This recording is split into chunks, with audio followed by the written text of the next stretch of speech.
तो आज हम एक्सप्लेन करने वाले हैं टॉक्सिक मूवी को। तो बिना देरी किए सीधा कहानी की तरफ बढ़ते हैं। तो फिल्म की शुरुआत होती है 1955 से, जहाँ पे हमें एक सर्कस का सीन दिखाया जाता है। यहीं पे हम नादिया नाम की एक लड़की को देख पाते हैं, जो कि अपने बेटे को कुछ बातें समझा रही थी। वो उनसे कहती है कि आज तुम्हारे पिताजी आने वाले हैं, आज तुम्हारी सालों बाद से मुलाकात होगी, और तो और वो तुम्हें आज तुम्हारा नाम देंगे। नादिया इसी सर्कस में काम करती है, लेकिन उसकी हालत काफी दिनों से खराब और वो काफी टी हुई भी थी। इसी वजह से वो बहुत ज्यादा शराब भी पी लेती है, और इसी नशे की हालत, ये सारी बातें वो अपने बेटे को समझा रही। वो अपने बेटे से ये भी कहती है कि तुम्हारे पिता जो है वो तुम्हारे सर्कस से बाहर मिलेंगे, और खुद यहाँ पे परफॉर्मेंस करने के लिए चली जाती है। तो सर्कस के बाहर नादिया के बेटा उसके पिताजी का इंतजार करने लगते हैं, लेकिन तभी सर्कस में एक बहुत बड़ा ब्लास्ट होता है और पूरा का पूरा सर्कस जो है वो तबाह हो जाती है, और इसी ब्लास्ट में यहाँ पे नादिया भी मारी जाती है। और अब थोड़ी देर के बाद यहाँ पे राया की एंट्री होती है। यहाँ नादिया का बेटा राया का ही इंतजार कर रहा था। अब राया अपने बच्चे को साथ लेकर यहाँ से चले जाते हैं, लेकिन बीच रास्ते में उसके बहुत सारे सवाल थे। लेकिन राया बहुत ज्यादा दुखी भी था, क्योंकि उसे हाल ही में पता चला है कि नादिया जो है वो अब दुनिया में नहीं रही है, और तो और उसका बेटा जो है वो बस नादिया के बारे में ही सवाल पूछे जा रहा था। लेकिन नादिया गुजर जाने के बाद राया खुद नशे की हालत में ही हो जाता है, और वो अपने बेटे से बार बार कहता है कि वो चुप हो जाए। जब वो चुप नहीं होता है तो राया पहाड़ी के पास अपने गार को रोकता है और बाहर निकल के शराब पीने लगता है, और राया का बेटा गार के अंदर ही मौजूद भी था। यहाँ राया ने गार में हैंड ब्रेक नहीं लगाया था, और इसी वजह से गार जो है वो लुढ़क कर सीधे पानी में गिर गया। जिसके बाद कहानी फ्लैशबैक में जाती है और कहानी पहुंच जाती है 1947 में, जहां देश तो आजाद हो चुका था, लेकिन गोवा अभी भी पुर्तगाल कब्जे में था, जहां अक्सर माफिया राज होता रहता है और अक्सर बहुत सारे लोगों की जान भी जाती रहती है। गोवा में दो बड़े माफिया हैं, जिनके नाम है सेबेस्टियन और फर्नांडिस। दोनों ही आपस में भाई हैं, लेकिन उन दोनों के बीच में बिल्कुल भी नहीं बनती। अब एक दिन अचानक ही फर्नांडिस का बेटा जो है वो मारा जाता है, और ये देखकर फर्नांडिस को ऐसा लगता है कि सेबेस्टियन उसका साथ देगा और उस बेटे के फ्यूनरल में भी आएगा। लेकिन ऐसा कुछ भी नहीं हुआ, क्योंकि फ्यूनरल में जब सभी लोग गए तो यहाँ पे अचानक राया और गंगा जो है उन सभी के ऊपर अटैक कर देता है। फर्नांडिस के साथ यहाँ पे बहुत सारे लोग थे, लेकिन यहाँ पे राया और गंगा जो है वो दोनों मिलकर इन सभी का सफाया करने लगता है और बहुत सारे लोगों को मार भी देते हैं। लेकिन आखिर में फर्नांडिस के साथ वो पकड़ा जाता है, वो उसका बहन और राया। यहाँ हमें मालूम चलता है कि राया और गंगा जो है वो भाई बहन। यहाँ हमें एक और बात भी पता चल कि फर्नांडिस के बेटे को राया और गंगा ने ही मारा था। इसी वजह से अब फर्नांडिस को और भी ज्यादा गुस्सा आ जाता है, और अब वो किसी भी हालत में इन दोनों को मारने ही वाला था। लेकिन तभी यहाँ पे एंट्री होती है सेबेस्टियन की। फर्नांडिस को पूरा ही यकीन होता है कि उसका भाई सेबेस्टियन जो है उसका साथ जरूर से देगा, लेकिन ऐसा यहाँ पे बिल्कुल भी नहीं हुआ, क्योंकि सेबेस्टियन यहाँ पे राया का ही साथ देता है। सेबेस्टियन कहता है कि देखो भाईचारा अपनी जगह पे है, लेकिन मैं किसी के बदले के बीच में तो नहीं आता हूँ। इसी वजह से सेबेस्टियन जो है वो राया का साइड हो जाता है, और राया अपनी बहन गंगा से यहाँ फर्नांडिस को मरवा देता है। मालूम चलता है कि फर्नांडिस के लोगों ने गंगा के साथ बहुत कुछ बुरा किया था। इसी वजह से दोनों भाई बहन राया और गंगा मिलकर उनके पूरे के पूरे गैंग को साफ करने में लगे हुए थे। जिसके बाद सेबेस्टियन जो है वो चाहता है कि राया और गंगा जो है वो उनके साथ ही काम करे, जिस चीज के लिए राया और गंगा भी मान जाता है, क्योंकि वो लोग इन कामों में बहुत ही ज्यादा माहिर है। अब वो सेबेस्टियन के साथ ही काम करने लगते हैं, और अब सेबेस्टियन गोवा का सबसे ताकतवर आदमी बन जाता है। आगे हम देखते हैं कि सेबेस्टियन का एक मिसेज भी है, जिसका नाम है एलिजाबेथ। एलिजाबेथ के भाई का नाम टोनी है, और दोनों ही सेबेस्टियन के लिए काम करते हैं, और सेबेस्टियन भी इन दोनों के ऊपर बहुत ही ज्यादा भरोसा करते हैं, क्योंकि ये दोनों बहुत सालों से सेबेस्टियन के साथ काम करते हुए आते हैं, और इन्होंने कभी भी सेबेस्टियन को धोखा ही नहीं दिया है। इसी वजह से सेबेस्टियन इन लोगों के ऊपर बहुत ही ज्यादा भरोसा करता है। लेकिन राया और गंगा आने के बाद से ये सब कुछ बदल गया है, क्योंकि अब सेबेस्टियन जो है वो राया और गंगा के ऊपर भी भरोसा करने लगा था, और राया जो है वो किसी की भी नहीं सुनता है। उसकी लैंग्वेज है वो बहुत ही ज्यादा अलग है, उसकी लैंग्वेज वायलेंस वाली है। इसी वजह से राया जो है वो कोई भी काम आसानी से करवा लेता है। जिसके बाद कहानी में एंट्री होती है सेबेस्टियन की बेटी, जिसका नाम है रेबिका। रेबिका ऐसी लड़की है जो किसी से भी ठीक ढंग से बात ही नहीं करती, और तो और वो हमेशा सभी लोगों के ऊपर गुस्सा कहती रहती है। लेकिन एक दिन ये सारी चीजें राया ने ही देख ली। कहीं न कहीं पहली नजर में ही राया उसे पसंद करने लगता है, और कुछ ही दिनों में दोनों ही एक दूसरे के काफी करीब बने लगते हैं, क्योंकि रेबिका भी कहीं न कहीं राया को पसंद करने लगी थी, और अब जल्दी उसकी नजदीकें भी बढ़ जाती है। अब वो दोनों एक दूसरे के साथ बहुत सारा वक्त बिताने लगते हैं। उन दोनों के रिश्ते के बारे में ही सभी को मालूम था। आगे हम देखते हैं कि टोनी और एलिजाबेथ जो है एक प्लान बनाते हैं, जहाँ पे वो सेबेस्टियन को मारना चाहते थे और उसकी जगह भी लेना चाहते थे। लेकिन ये इतना आसान भी नहीं होने वाला था, क्योंकि सेबेस्टियन जो है बहुत ही ज्यादा ताकतवर है, और उसके साथ ढेर सारे लोग भी होते हैं। इसलिए उन्हें एक परफेक्ट प्लानिंग भी करनी थी। उन्होंने प्लान बनाया कि उन्हें सेबेस्टियन को एक सर्कस में मारेंगे, जहाँ उन्होंने ढेर सारे लोगों को सर्कस में एंट्री भी दे दी थी, जो कि टोनी और एलिजाबेथ के लोग थे, जो कि जोकर बन के आए थे। इसी सर्कस में राया भी आया हुआ था। तभी यहाँ पे एक नजर पड़ती है नादिया नाम की एक लड़की पर, जो कि एक लॉयल सर्कस की जान होती है। वो बहुत ही ज्यादा खूबसूरत है और नादिया के बिना तो ये सर्कस चल ही नहीं सकता। नादिया का शो खत्म होने के बाद वो वापस जाने लगी थी कि तभी राया भी उसका पीछा करने लगता है। लेकिन जब वो पीछा करते हुए गया तो उसने बहुत सारे लोगों को मरा हुआ देखा। उसे पता चलता है कि कोई ना कोई जरूर गड़बड़ी होगी, इसीलिए वो वापस आया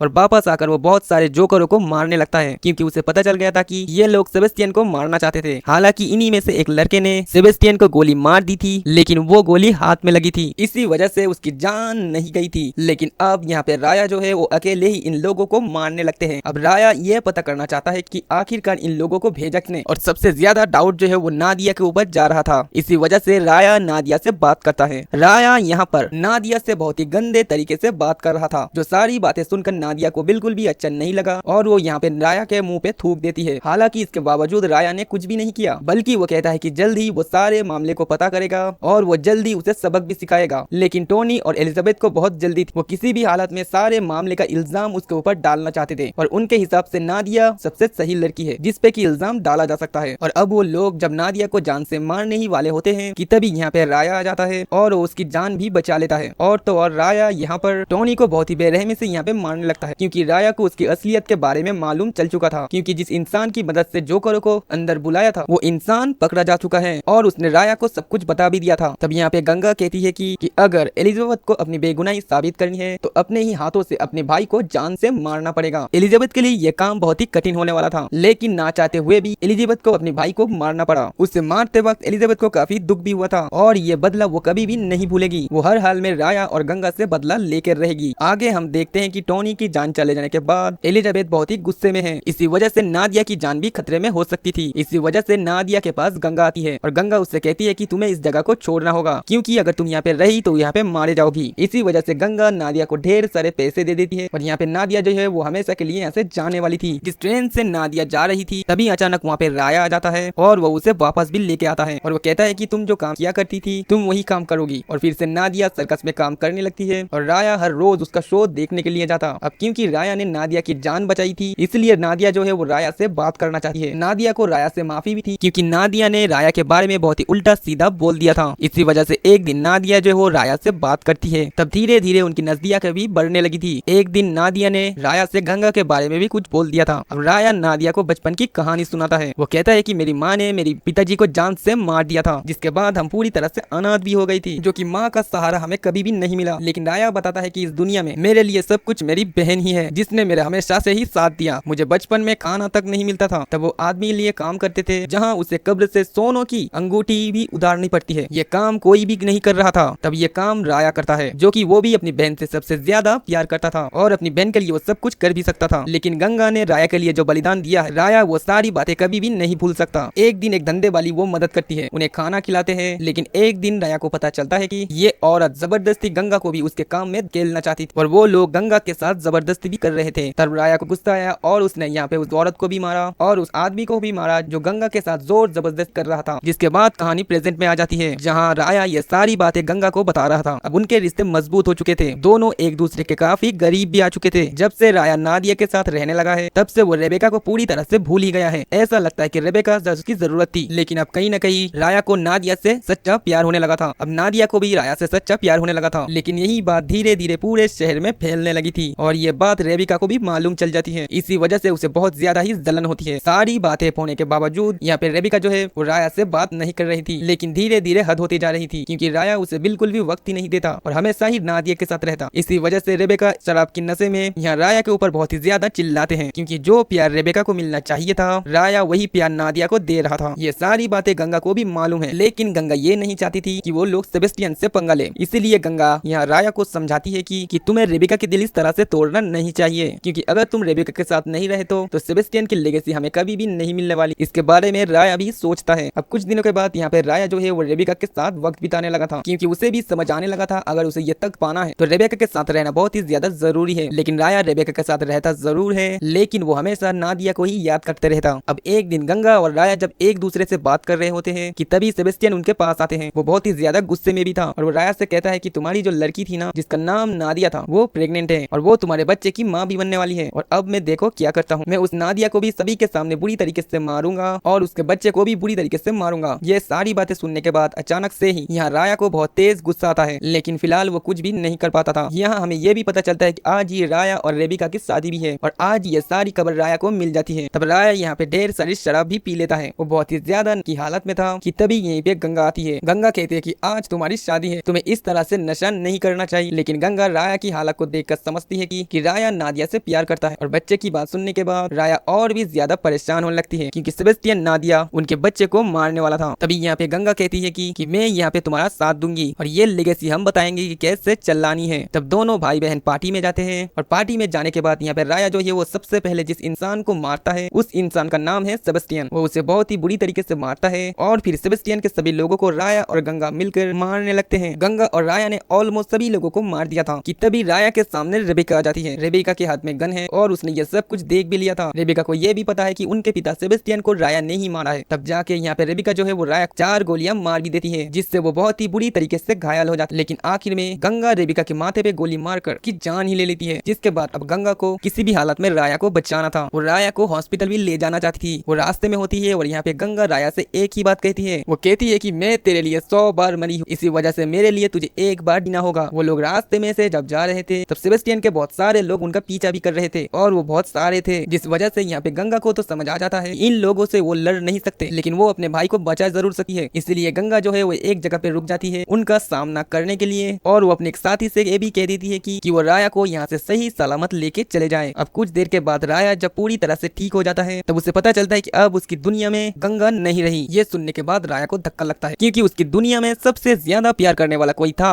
तो उसकी बहन गंगा ही थी। इस दुनिया में गंगा का अलावा उसका कोई भी नहीं था। जिसके बाद हमें बताया जाता है कि आखिरकार गंगा को कैसे मारा गया। दरअसल में गंगा जो है वो एलिजाबेथ की कब्जे में थी और एलिजाबेथ बहुत पहले से ही राया और गंगा को मारना चाहती। अब एलिजाबेथ के पास बहुत ही अच्छा मौका भी था, लेकिन यहाँ पे एलिजाबेथ है जो है वो गंगा को डायरेक्ट नहीं मारती, ऐसे ही मारती है जैसे कि गंगा ने टोनी को मरवाया था। गंगा जो है वो बेरियों में बंधी हुई थी। अब थोड़ी ही देर बाद यहाँ पे एलिजाबेथ नादिया को यहाँ ले आती है। नादिया के पेट में राया का बच्चा है, ये बात सभी लोग जानते हैं। इसी वजह से यहाँ पे गंगा कहती है कि तुमने मुझे बहुत पहले एक सवाल पूछा था कि राया तुमसे प्यार करता है कि नहीं, तो मैं तुम्हें बता दूं कि राया तुमसे बहुत ज्यादा प्यार करती है। और अब यहाँ पे एलिजाबेथ जो चाहती है वो चाहती है कि नादिया अपनी हाथों से गंगा को मारे ताकि जब भी राया नादिया को देखे तो उसे हमेशा ये याद रहे कि इसी लड़की ने मेरी बहन को मारा था। तब ना चाहते हुए भी नादिया को यहाँ पे गंगा को मारना पड़ता है। और अब ये फ्लैशबैक यहीं पे खत्म होता है। जब ये सारी बातें राया को पता चलता है तो उसका दिल पूरी तरह से टूट जाता है, उसे बहुत तेज गुस्सा आता है। इसी वजह से वो किसी भी हालत में अपने बहन का बदला लेना था।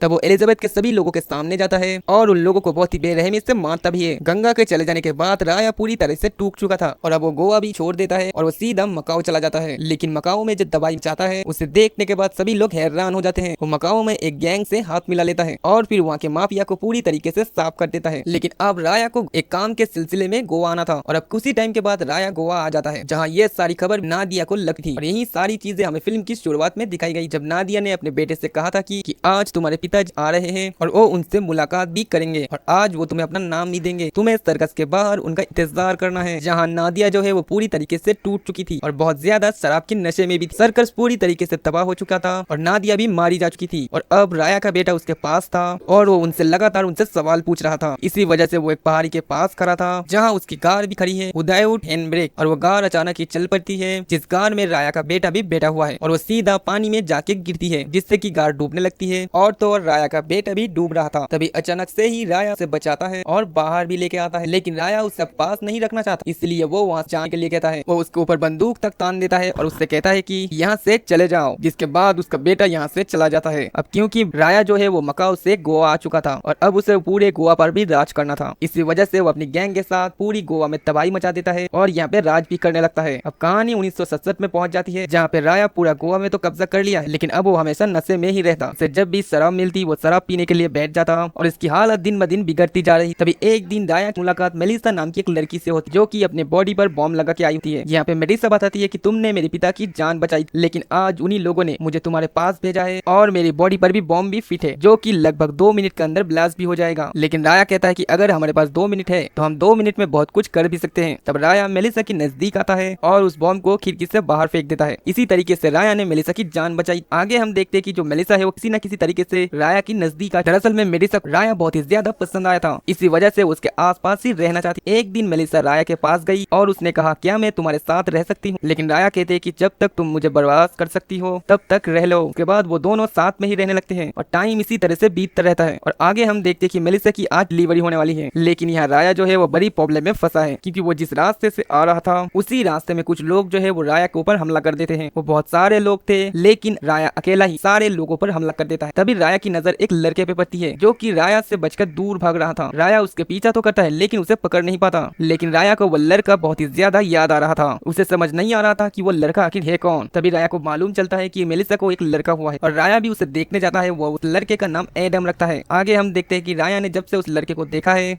तब से वो उसके दिमाग में चलने लगा है। वो हमेशा उसके आसपास ही रहता और हमला करता। इसी वजह से राया जो है उसकी वजह से बहुत ही ज्यादा परेशान था क्योंकि उस लड़के का अटैक जो है वो दिन ब दिन बढ़ते ही जा रहे थे। इसी तरीके से 5 साल बीत जाते हैं। एडम का आज 5वां जन्मदिन भी है और जन्मदिन वाले दिन में ही अचानक से ही वो लड़का फिर से राया के कमरे में घुस जाता है और उसके ऊपर अटैक करने की कोशिश भी करता है। तब यहाँ पे राया भी उसे जान से मारने की कोशिश करता है लेकिन वो लड़का किसी तरीके से यहाँ से भाग निकलता है। लेकिन उस लड़के को कोई भी नहीं देख पाया, सिर्फ राया ही देख पाया था और वो बहुत ही चालाकी से इस घर से निकल भी जाता है। अब राया की हालत दिन ब दिन बिगड़ती जा रही। उसे समझ नहीं आ रहा था कि वो लड़का आखिर कौन है जो कि सिर्फ उसी के पीछे ही पड़ा है। जिसके बाद हमें पता चलता है कि यह लड़का कोई और नहीं बल्कि नादिया और राया का ही लड़का है। लेकिन ये बहुत ही ज्यादा खतरनाक है। ये जिस जगह पे रहा करता था वहाँ के बॉस को ही इसने मार दिया और इसका सिर्फ एक ही टारगेट है और वो है राया। राया को किसी भी हालत में ये मारना चाहता है। आगे हम देखते कि राया को भी इस बात मालूम चलती है कि वो लड़का जो है वो उसी का बेटा है। लेकिन उसे समझ में ये नहीं आ रहा कि आखिरकार वो उसका लड़का उसे मारना क्यों चाहते हैं और वो लड़का एडम को किडनैप कर लेता है। तब राया उसका पीछा करते हुए उसके पीछे ही जाता है। पीछा करने के बाद जब दोनों का आमना सामना होता है तब उन दोनों के बीच में जम के फाइट होती है। दोनों ही एक दूसरे को पर भारी पड़ रहे थे। यहाँ पे कमाल की फाइट भी हुई है। फाइट के बीच में ही उन दोनों के बीच में बात होती है कि आखिरकार वो उसे मारना ही चाहता है। राया कहता है कि तेरे लिए मेरे अंदर जो नफरत दिख रही वो तेरे लिए नहीं थी बल्कि मेरे खुद के लिए, क्योंकि नादिया की वजह से ही गंगा मारी गई। लेकिन यहाँ पर वो लड़का बताता है गंगा और नादिया किस और की वजह से नहीं बल्कि तुम्हारी वजह से ही मारी गई। लेकिन ये लड़का अपने पिता के प्यार के लिए हमेशा ही तड़पता रहा लेकिन वो प्यार उसे कभी भी नहीं मिली। उसके पिता ने तो उसे अकेला ही छोड़ दिया था। राया कहता है कि मैं और अब इन चीजों से भाग नहीं सकता, तू मुझे जान से मार दे। लेकिन राया का बेटा ये नहीं कर पाया। वो दूर खड़ा होकर रोने लगता है क्योंकि उस लड़के को सिर्फ अपने पिता का प्यार चाहिए था लेकिन वो प्यार उसे कभी भी नहीं मिल पा रहा। इसी वजह से अब उसे गुस्सा आता है और राया का बेटा अपने ही पिता को जान से मार देता है। लेकिन तभी राया का बेटा यहाँ पे डैडी डैडी चिल्लाते हुए आता है। यहीं पे बहुत बड़ा ट्विस्ट सामने आता है। यहाँ हमें पता चलता है कि राया और नादिया का जो बेटा है ना, जो कि अक्सर राया का पीछा करता था, उसे मारने के लिए उनके बीच में जो फाइट होती थी वो सब कुछ एक हेलुसिनेशन था। ये सारी चीजें सब कुछ राया को देखा करती थी। वो लड़का कभी भी किसी को नहीं दिखा, सिर्फ और सिर्फ राया को दिखता था। और ये सारी चीजें तब स्टार्ट हुई जबकि एडम पैदा हुआ, जब उसने डैडी बुलाना स्टार्ट किया और तब से ही राया को वो लड़का दिखने लगा था। और उस वजह भी बताई जाती जब सर्कस पूरी तरह से तबाह हो गया था, जब राया ने अपने बेटे को अपने साथ लेके गया था। लेकिन जब पहाड़ी से खाई में वो कार गिर गई थी तब उसी खाई में गिरने के बाद राया की बेटे की जान चली गई थी। राया उसे नहीं बचा पाया था लेकिन राया को हमेशा लगता था कि उसने उसका जान बचा लिया है और इसी वजह से राया को हमेशा से ही उसका सपने आते थे और राया उसकी कल्पना करने लगा था। सीधी बात कहे, उसके बेटे के जान चले जाने के बाद से राया को सदमा लग चुका था, जिस सदमे से वो बाहर आ ही नहीं पा रहा था। हर टाइम वो अपने बेटे की कल्पना करता जहाँ वो उसके पीछे पड़ा है और वो उसे जान से मारना भी चाहता है। अब तक जितनी भी सारी लड़ाई हुई है वो सिर्फ और सिर्फ एक राया की कल्पना ही थी। वो कोई भी लड़ाई अभी तक हुई नहीं। अब कहानी आगे बढ़ती है और हम देखते हैं फिल्म का सबसे बड़ा विलेन जो कि मकाओ में रहा करता था और राया उसी के लिए काम करता था। लेकिन अब उस विलेन के बेटे यानी कि निकोलस जान चली गई है और उसकी जान भी राया ने ही ली। अब वो विलेन जो है वो अपने बहुत सारे लोगों को लेकर राया के पीछे भेज देता है। उन लोगों ने राया की पूरी गैंग को मार दिया था और आखिर में सिर्फ और सिर्फ राया ही बचा था। ये सारी चीजें देखने के बाद राया को गुस्सा आता है और अब वो उस विलेन के गुंडे को चुन चुन के मारता है, लेकिन वो हद से ज्यादा थे और इसी वजह से राया यहाँ पर बर्फ की चट्टानों में एक बड़ा सा ब्लास्ट करते हैं जिससे कि बर्फ का एक बहुत बड़ा सैलाब है वो उनके नजदीक आ रहा था, जिससे कि अब सारे विलेन भी मरने वाले थे और राया भी मरने वाला था। लेकिन इसी दौरान राया सिर्फ एक आखिरी चीज करना चाहता है। वो अपने बेटे को गले लगाना चाहता था। जिस बेटे को राया कभी बचा नहीं पाया था वो उसे गले लगाना चाहता था और आखिर में वो उसे दिखाई देता है और वो उसे गले लगाता है और इसी के साथ सारे लोग भी मारे जाते हैं। इसी के साथ ये फिल्म यहीं पे समाप्त हो जाती है।